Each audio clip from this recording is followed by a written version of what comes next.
Vikarabad town में आज additional SP M A. Rashid, Vikarabad DSP Sanjeev Rao, town CI Rajashekar और एग्रीकल्चर ओहदेदार के साथ मिलकर विकाराबाद के तमाम फर्टिलाइजर दुकानों का अचानक मुआयना किया।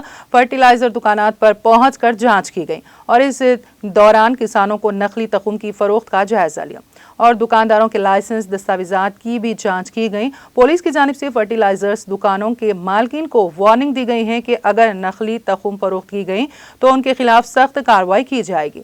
इस मौके पर डीएसपी संजीव राव ने सहाफियों से बात करते हुए बताया कि किसानों को चाहिए कि तखुम की खरीदी के वक्त दुकानदार से रसीद जरूर ले और नकली तखुम फरोख्त करने वालों से एहतियात करें। उन्होंने दुकानदारों से कहा कि नकली तखुम फरोख्त करने का इत्तलात अगर मौसूल होती हैं तो उन पर सख्त कार्रवाई करते हुए लाइसेंस जब्त कर दिया जाएगा।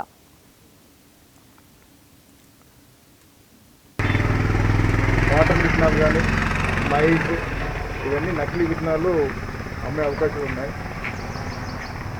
కొంత సీడ్ కాటన్ సీడ్ కూడా నకిలీ సీడ్ అమ్మే అవకాశం ఉన్నాయి కనుక ఈ సీడ్ ఫర్టిలైజర్ ఏమన్నా అవుట్డేటెడ్ తర్వాత లూజ్ సీడ్ కానీ నకిలీ విత్తనాలు ఏమన్నా ఉన్నాయని చెప్పేసి అనుమానం పైన ప్రతి ఆఫీసర్లు కూడా అగ్రికల్చర్ ఆఫీసర్స్ వాళ్ళ ఆధ్వర్యంలో ఇన్స్పెక్షన్ చేస్తున్నాం.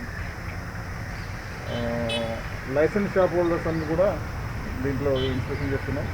ఎక్కడ కూడా ఎక్కడైనా కానీ నకిలీ విత్తనాలు కానీ ఎక్స్పైర్డ్